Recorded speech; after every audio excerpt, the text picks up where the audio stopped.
샬롬, 6월 5일 토요일입니다. 오늘 본문은 잠언 19장 1절서부터 14절까지 말씀입니다. 계속적으로 삶 속에서 드러나는 인간의 본성과 다양한 상황 속에서 지혜를 가진 사람하고 어리석은 사람이 각각 어떤 태도를 취하는가를 보여주는 그러한 잠언을 계속적으로 소개를 하고 있습니다. 사람들은 모두가 더 나은 삶을 바라고 이를 위해서 많은 노력을 하죠.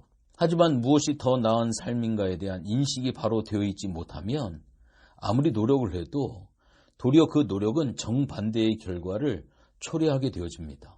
지혜라고 하는 것은 무엇이 더 나은 삶인가에 대한 기준을 주는 것으로서 지혜를 얻는 사람은 여러 가지의 가능성 중에서 가장 좋은 것을 선택할 수 있는 능력을 가진 것이다 라고 설명을 드릴 수가 있습니다. 오늘 본문의 말씀 1절을 한번 보십시오. 성실히 행하는 가난한 자는 입술이 패려하고 미련한 자보다 낫다. 어제도 이야기를 했습니다만 가난과 부에 대한 그러한 이야기를 하고 있습니다. 여기서 가난이라고 하는 말은 나태하고 방탕한 삶으로 인해 궁핍에 처한 상태를 의미하는 것이 아닙니다. 탐욕과 허황된 마음을 품지 아니하고 불의한 길로도 행하지 않는 자가 성실한 노동을 하고 있음에도 불구하고 가난하다면 그 가난은 결코 부끄러운 일이 아니고 존중돼야 된다라고 하는 그러한 사실이지요. 세상은 이처럼 가난하지만 성실한 삶을 살아가는 사람들이 많이 있습니다. 하나님께서는 이러한 자의 삶을 인정하십니다. 그의 삶이 떳떳하고 또 존중받아야 하는 까닭은 세상의 왜곡된 평가에도 불구하고 성실함을, 신실함을 포기하지 않기 때문입니다. 세상은 성실함에 대해서는 가치를 두지 아니하고 오직 물질적 풍요에만 가치를 두기 때문에 사람을 평가할 때에도 그 사람의 인격이나 그 사람의 삶의 내용이나 이런 것보다도 그 사람이 얼마를 가지고 있는지, 어떤 지위에 있는지 그러한 것들을 보는 것이 일반적입니다. 그러나 이런 평가는 어리석은 것입니다. 인생의 주권자요 섭리자이신 하나님의 평가 기준은 그렇지 않음을 우리가 분명히 기억을 하십시오. 하나님께서는 사람의 소유나 지위를 보시는 것이 아니라 그의 마음과 성실한 삶을 보십니다. 따라서 성실히 행하는 가난한 자가 패려하고 미련한 자보다 낫다라고 성경은 선언을 합니다. 가난함에도 불구하고 정직한 마음으로 의를 행하는 자가 호의호식하는 악을 행하는 자보다 나은 것은 하나님의 보상과 하나님의 징벌이 반드시 있기 때문에 그렇습니다. 또 2절과 3절에 보면 지식 없는 소원은 선치 못하고 발이 급한 사람은 그릇하느니라. 사람이 미련함으로 자기 일을 굽게 하고 마음으로 여호와를 원망하느니라. 아멘. 올바른 지식에 관한 겁니다. 내가 아무리 간절한 마음으로 어떤 소원과 열심을 가지고 최선을 다한다 할지라도 그 속에 바른 소원과 바른 지식에 대한 그 열심 바탕 위에 세워지지 아니하면 도리어 그것으로 큰 낭패를 볼 수 있다고 하는 겁니다. 올바른 지식이 없으면 올바른 소원을 가질 수도 없고 아무리 노력을 한다 할지라도 그릇된 결과를 초래하기가 상당히 쉽습니다. 왜냐하면 헛된 소원이나 그릇된 열심은 삶을 파괴하는 위험한 것입니다. 바르고 선한 지식이 없이 헛된 소원을 품고 이를 이루기 위해 수단과 방법을 가리지 않고 살아가는 사람들은 결국은 비참한 결과를 당할 수밖에 없다라고 하는 사실을 기억을 해야만 합니다.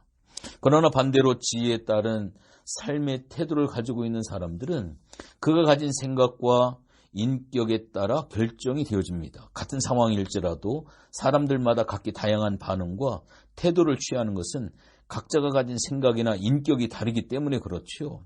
오늘 여기 8절에 보니까 지혜를 얻는 자는 자기 영혼을 사랑하고 명철을 지키는 자는 복을 얻는다 라고 이야기를 합니다. 즉 지혜를 얻은 결과가 어떤 것인지를 밝혀주는 그러한 내용입니다. 지혜를 얻는 것은 자기 영혼을 사랑하는 것이고요.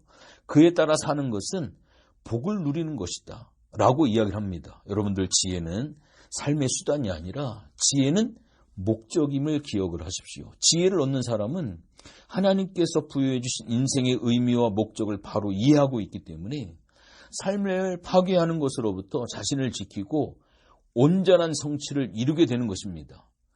그는 바른 지식을 가지고 있을 뿐만 아니라 그대로 실행하기 때문에 삶의 모든 영역들, 정신적으로, 신앙적으로, 신체적으로, 정서적으로, 경제적으로 모든 영역에서 실제적인 복을 누리고 만족한 삶을 살아갈 수가 있습니다. 그러나 지혜를 얻지 못한 사람, 어리석은 사람은 지혜가 없기 때문에 자기의 삶을 물론 타인의 삶까지 파괴를 합니다. 오늘 구절에 보면 거짓 증언은 벌을 면치 못할 것이고 거짓말을 내는 자는 망할 것이다 라고 이야기를 합니다. 거짓 증인에 대한 일반적인 진술로도 우리가 볼 수 있는 부분들도 있지만 오늘 본문에 거짓 증인의 자리에 서는 것은 타인은 물론 스스로를 속이는 행위이기 때문에 자기 영혼에게 해를 입히는 것입니다. 그는 자신을 진정으로 사랑하는 법을 모르죠. 자신을 사랑하는 방법을 알지 못하는 자들에게는 아무리 좋은 것들이 주어져도 그것을 바르게 절대로 사용하지 못한다고 하는 겁니다. 오늘 11절의 말씀에 보면 노하기를 더디하는 것이 사람의 슬기고 허물을 용서하는 것이 자기의 영광이다라고 이야기를 합니다. 지혜를 가진 자와 그렇지 아니하는 자는 타인의 허물에 대해 상이한 반응을 나타나게 되어지는데 다른 사람의 허물에 대해서 즉각적으로 반응하여 불같이 화를 내는 사람이 있는가 반면 온유한 태도로 그것을 용서하고 가려주는 사람이 있습니다. 오늘 여기 본문의 분노나 용서가 개인의 타고난 성품이나 선천적인 기질에 관계되는 것이 아니라고 하는 것을 분명히 기억을 해야 됩니다. 노하기를 더디한다라고 하는 것은 지혜를 가지고 있는 사람의 의지적인 태도를 이야기를 합니다. 지혜를 가지고 있는 사람은 즉흥적인 분노나 어리석인 것인 줄 알기에 그것을 자제를 합니다. 사실 사람이 화를 낸다라고 하는 것은 감정의 자연스러운 현상일 수 있습니다. 다른 사람의 실수나 잘못, 어떤 모욕이나 도전, 악의를 품는 인격적 비난, 오해 등에 대해서 분노의 감정을 느끼는 것은 어떻게 보면 굉장히 자연스러운 겁니다. 하지만 분노의 감정을 표출하는 과정에서 지혜로운 사람하고 어리석은 사람은 크게 차이를 보입니다. 지혜로운 사람은 감정에 휘둘리지 않습니다. 분노의 감정이 솟구칠 때 그것을 그대로 드러나는 것이 아니라 이성적으로 다스립니다. 감정을 표현하기 전에 그것을 성찰을 합니다. 분노하고 있는 자신을 천천히 들여다봅니다. 그래서 분노를 나타내더라도 적절한 시기, 방법을 택할 여유를 가지고 용서함으로써 그 감정을 간직하지 않습니다. 이처럼 개인의 감정을 극복하고 승화시키는 사람은 다른 사람들, 특히 그에게 해를 끼친 사람에게 놀라운 감화력을 전하게 되고 이로써 그 인격은 빛을 발하고 영광을 얻게 되어지는 그러한 모습을 볼 수가 있지요. 마지막으로 한 가지만 더 말씀을 드립니다. 13절, 14절에 보면 미련한 아들은 그 아비의 재앙이고 다투는 아내는 이어 떨어지는 물방울이니라. 집과 재물은 조상에게서 상속하거니와 슬기로운 아내는 여호와께서 말미암는다.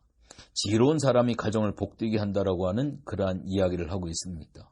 여기 오늘 본문에 보면 참 중요한 이야기를 하고 있죠. 자녀와 아내는 한 가장에게 가장 중요한 존재라고 이야기할 수가 있는데 만일 어떤 사람에게 미련한 아들과 다투는 아내가 있다고 한다면 그 사람은 밖에서 아무리 성공을 거두온다 할지라도 행복할 수가 없습니다. 왜냐하면 그 가정은 무거운 짐이고 고통일 수가 있다라고 하는 겁니다. 잠언에서 계속적으로 이야기를 하죠. 부모된 자에게 가장 큰 고통과 슬픔은 자녀의 미련함이다 라고 또 이야기를 하고 있습니다. 또한 다투는 아내 역시 가정을 불행으로 몰아갑니다. 천장에서 비가 새는 것처럼 다투는 아내와 사는 것은 견디기 어려운 고역입니다.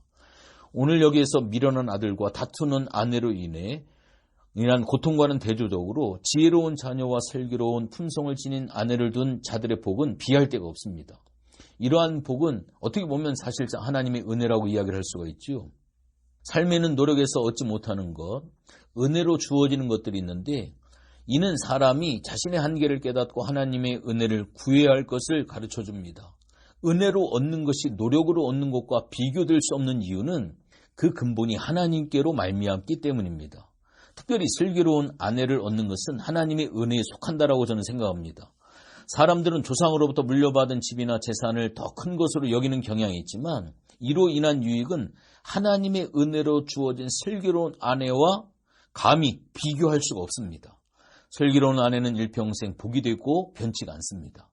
지혜로운 아내가 재물보다 나은 것은 재앙이나 저주가 되는 법이 없기 때문에 그렇습니다. 결론적으로 말씀을 드립니다. 오늘 우리가 어떻게 하면 더 나은 삶을 살아갈 수 있을지 몇 가지를 우리가 살펴보았습니다. 오늘도 우리의 언어를 통하여서 또 하나님께서 우리에게 주신 귀한 가정을 복되게 잘 이루어서 하나님의 영광을 위한 삶으로 우리의 모든 삶의 부분들, 내가 속한 모든 것들이 하나님 앞에 온전히 영광으로 돌려줄 수 있는 그러한 복의 삶이 되어주시기를 주님의 이름으로 부탁을 드리겠습니다. 기도합니다. 하나님 고맙습니다. 하나님을 아는 지식이 풍만케 하나님 도와주시어서 내가 수고하고 노력하는 것도 중요하지만 하나님이 부어주신 은혜로 우리가 살아갈 수 있는 그 복된 삶을 하나님 우리들 속에 허락하여 주시옵소서. 우리의 언어가 사람을 죽이는 언어가 되지 말게 하게 하시고 사람을 세우고 사람을 살리는 생명의 언어가 되어줄 수 있도록 도와주시옵소서. 감사를 드리며 예수님의 이름으로 기도했습니다. 아멘.